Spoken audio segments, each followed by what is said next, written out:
The night before the betrayal, in a guarded room in Jerusalem, Jesus is said to have given his inner circle something he did not give the crowd.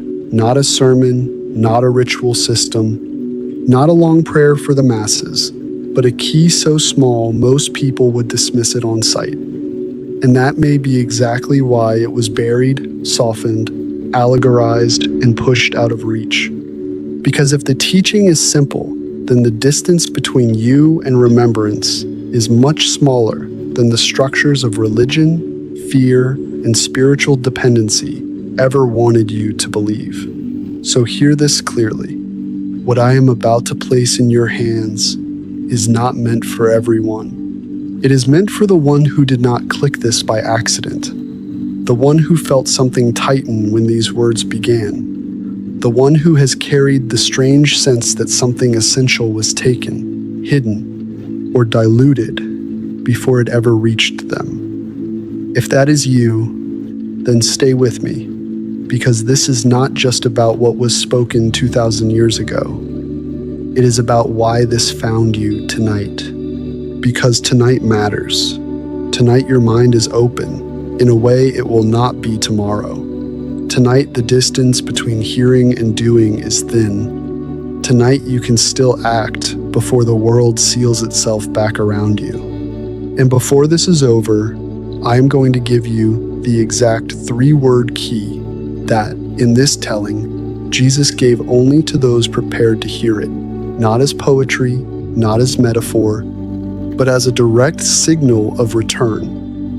But you need to understand why a teaching this small could be treated as dangerous, and why something so brief could be easier to hide than a library full of doctrine. The public version of religion often survives by multiplying distance. More rules, more layers, more intermediaries, more language between you and what is real. But the deeper Gnostic current moves in the opposite direction. It strips away the counterfeit complexity that keeps the soul busy but asleep. It exposes the architecture of concealment, the systems that preserve devotion while muting recognition, the structures that let you speak about God endlessly while never touching the living center within you. That is what made inner teachings dangerous. Not because they were loud, but because they were direct. Not because they were theatrical, but because they shortened the path. And once a path becomes short, control begins to shake. That is why certain teachings feel less like information and more like contraband. They do not merely comfort the believer, they threaten the machinery of separation itself. So do not hear this like a lecture. Hear it like a room is being opened, a room history kept describing from the outside while barring the door. Imagine the tension in that final evening. The disciples know something is coming. The atmosphere is heavy. The familiar world is starting to crack. In moments like that, the deepest teachings are not abstract. They are given because time is short, because the one receiving them is about to be tested by fear, confusion, fragmentation, and loss. That is why the real transmission, if such a transmission existed in the hidden stream, would not be complicated. It would need to be remembered under pressure. It would need to survive shock. It would need to cut through panic. It would need to work when the mind is failing and the heart is shaking. That is why simplicity is not weakness here. It is precision. The real key, if it is real, has to be short enough to carry into the dark. And the one I am leading you toward works by doing something the ordinary religious mind rarely does. It does not beg from separation. It speaks from recognition. It does not reinforce distance. It dissolves it. It does not say someday, somewhere, after enough striving. It speaks from the truth that the deepest fracture was never final, only forgotten. But do not rush ahead, because this is where most people miss it. They hear a sacred phrase and think the power is in repetition. They think the secret is sound alone. They think words work like superstition, as if reality can be manipulated by mechanical chanting. That is not what this is. A true key does not work because the syllables are magical in themselves. It works because of the state they awaken, the memory they trigger, the alignment they restore. The words matter, yes, but the consciousness behind them matters more.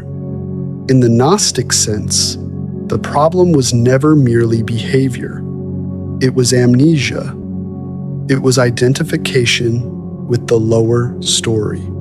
It was forgetting the origin, forgetting the source, forgetting that beneath the layers of fear, role, wound, and social identity, there remains something not manufactured by the world, something prior, something whole. So the key, if it is authentic, must do one thing above all.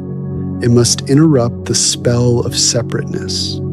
It must move the soul from fragmentation toward remembrance. It must make truth felt, not merely discussed. That is why 3 words matter here, not 1, not 2, 3. Because 3 carries completion, movement, unfolding, beginning, middle, end, source, expression, return. In sacred language, 3 is often where the invisible starts taking form. A single word can flash, 2 can divide, but 3 resolves. 3 becomes a pattern the soul can step through, a doorway shape, a complete stroke of recognition. And according to the logic of this teaching, that is why Jesus would have given not a system, but a triadic key, something brief enough to survive history and intimate enough to bypass the mind's endless defenses. But there is another reason this kind of transmission would be hidden. It does not work for the merely curious in the same way it works for the inwardly ready. Not because the source is elitist, but because recognition requires resonance. A code can be visible to everyone and still open only for the one who carries the matching signature. In Gnostic language, not all hearing is the same. Not all seeing is the same. Some hear a phrase and collect it. Others hear a phrase and remember themselves. That difference is everything. And that is why this video may feel strangely personal to you, because there are teachings that do not begin working when you believe them. They begin working when something in you recognizes them before your mind has finished deciding. If you are still here, if you have not clicked away, if something in you has become quieter instead of more restless, that matters. It may be the first sign. Not proof in the childish sense, not fantasy. A subtler thing, a resonance. The sense that what is arriving is not merely new information, but recovered memory. This is how chosenness should be understood here. Not as ego decoration, not as spiritual superiority, but as recognition capacity. The ones who stay are often the ones who were already being called from underneath their own forgetting. And that brings us to the hidden phrase itself. The 3 words in the architecture of the original piece are these: I am one. That is the key. 3 words, 9 letters, so small that the unready mind laughs, so direct that the defended mind distrusts it. But stay with it, because the force of it is not in its size, it is in what it collapses. I am is not merely a statement of personality. It is the most stripped down recognition of conscious existence. Before title, before biography, before role, before injury, before performance, I am. In biblical memory, this reaches back to the names spoken from the fire, the language of being itself, not a description, but presence aware of presence. When you speak, I am with understanding, you are not praising an external concept. You are touching the bare fact of conscious existence before the world tells you who you are. Then comes one. One is not a number here. It is the refusal of the illusion that reality is ultimately divided.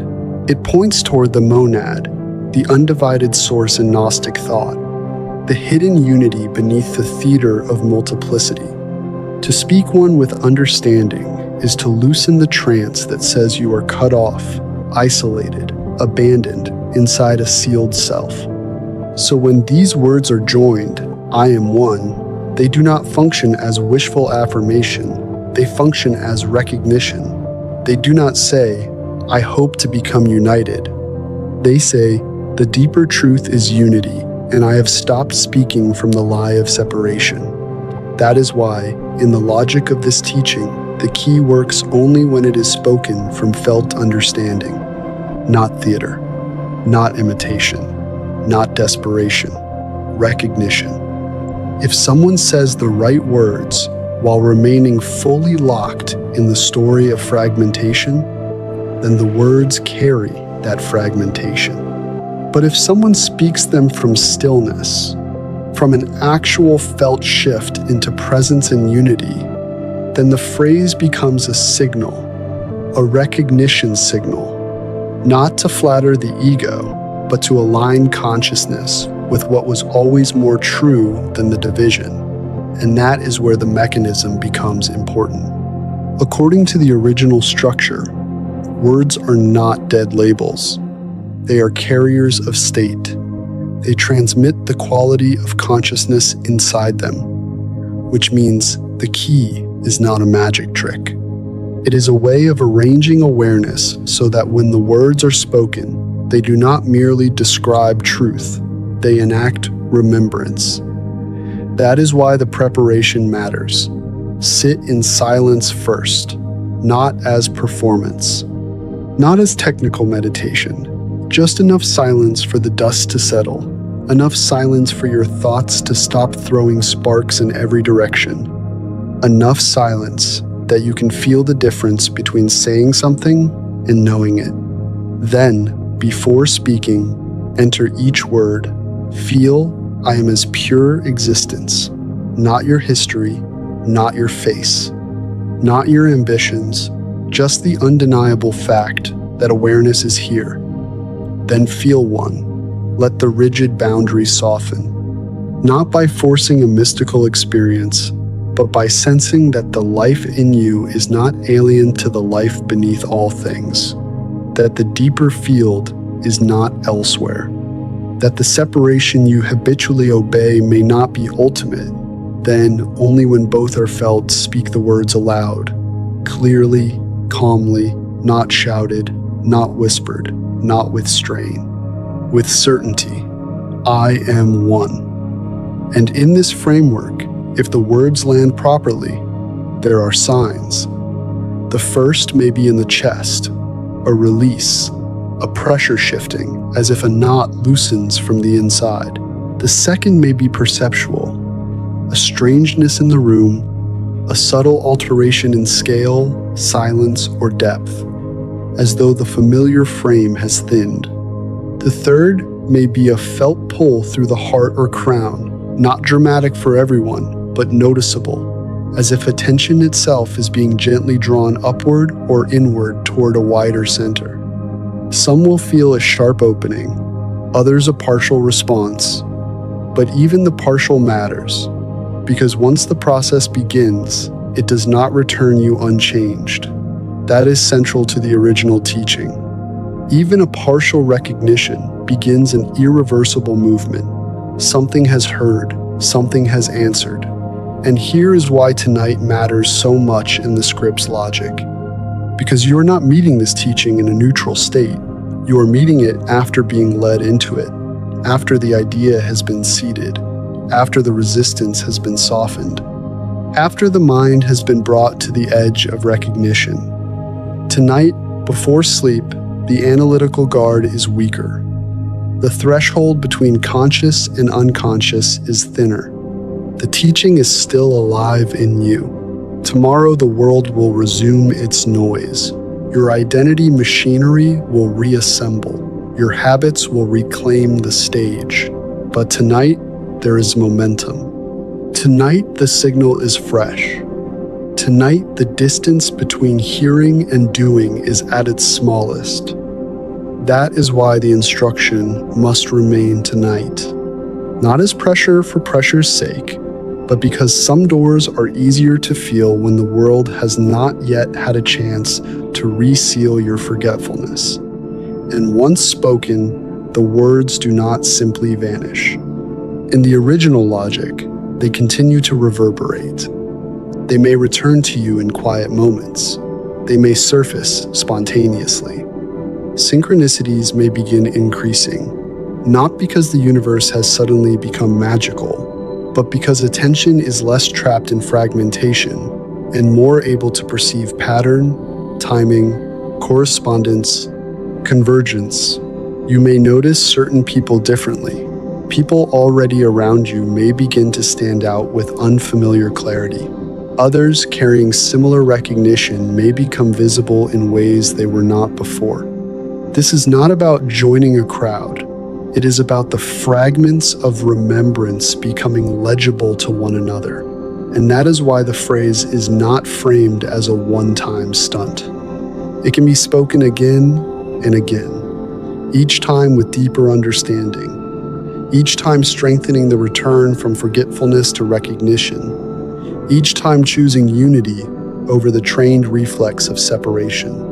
Now let me widen this for a moment, because this is where the ancient teaching collides with modern life, and it matters. Most people today do not feel dramatically evil or dramatically lost. They feel dispersed, pulled into 10 directions at once, over-informed and under-rooted, surrounded by noise, urgency, outrage, comparison, stimulation, and invisible pressure. They wake already divided, one part performing, one part scrolling, one part fearing, one part trying to hold together an identity that never quite feels real. They call that normal because the whole structure around them depends on it feeling normal. But from a Gnostic angle, this constant fragmentation is not trivial. It is one of the most effective ways the deeper self stays obscured. When attention is endlessly harvested, remembrance becomes rare. When your interior life is colonized by speed, metrics, reaction, and low-grade dread, the simplest truths start sounding unreachable. That is why an old teaching like this does not stay in the past. It becomes painfully current, because the modern person knows what it is to live outside their center, to speak all day without saying anything true, to consume language constantly while starving for a word that actually restores contact. And that is why a phrase this simple can matter now.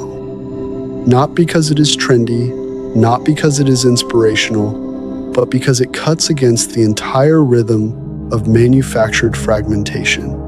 It asks you to stop, to become present, to speak from being instead of performance, to remember unity in a culture built on profitable division, to reclaim an inner axis before sleep, before the next cycle of distraction, before tomorrow reclaims your name and your role and your fear. In that sense, the teaching is not ancient history. It is counter-programming for the modern soul. It is a refusal to remain scattered. It is a way of stepping, even briefly, out of the machinery that keeps you estranged from your own depth. And if that feels uncomfortably relevant, then you already know why this matters tonight, not as theory, but as practice. So here is the closing truth. Jesus, in this version of the transmission, did not give the chosen ones 3 words so they could decorate themselves with mystery. He gave them a key to remember what the structures of fear and forgetfulness had buried. I am one. Not a slogan, not a performance, a doorway, a recognition, a return. Tonight, before sleep, find a quiet moment. Let the room go still. Let your breathing settle. Feel I am. Feel one. Then speak them together out loud with clarity, and with the deepest honesty you can reach. I am one. And if something shifts, even slightly, honor it. Do not rush to explain it away. Do not force it into spectacle. Just witness it. Then complete the act. Leave the mark below. I spoke the words. Let that comment be more than a comment. Let it be your witness line, your testimony, your signal to others standing at the same threshold that they are not alone, that something real moved, that remembrance is not only possible but already beginning. And if this transmission found you at the right time, subscribe and turn on notifications, not to follow a channel, but to stay inside the signal and not miss the next transmission that may matter when the world grows loud again. Share this only with the one who has been circling the edge of remembrance, the one who will feel this in the chest before they understand it in the mind, because not everyone is ready for the same word at the same hour. But the right person will know. And if you are still here, maybe that is the clearest sign of all. Maybe the teaching recognized you before you had language for it. Maybe that is why you stayed. Maybe that is why tonight would not let you pass by untouched. So do not delay the moment by turning it into analysis. Take the quiet, speak the words. Cross the threshold you were told was farther away than it really is. And remember what the machinery of forgetting could never fully erase.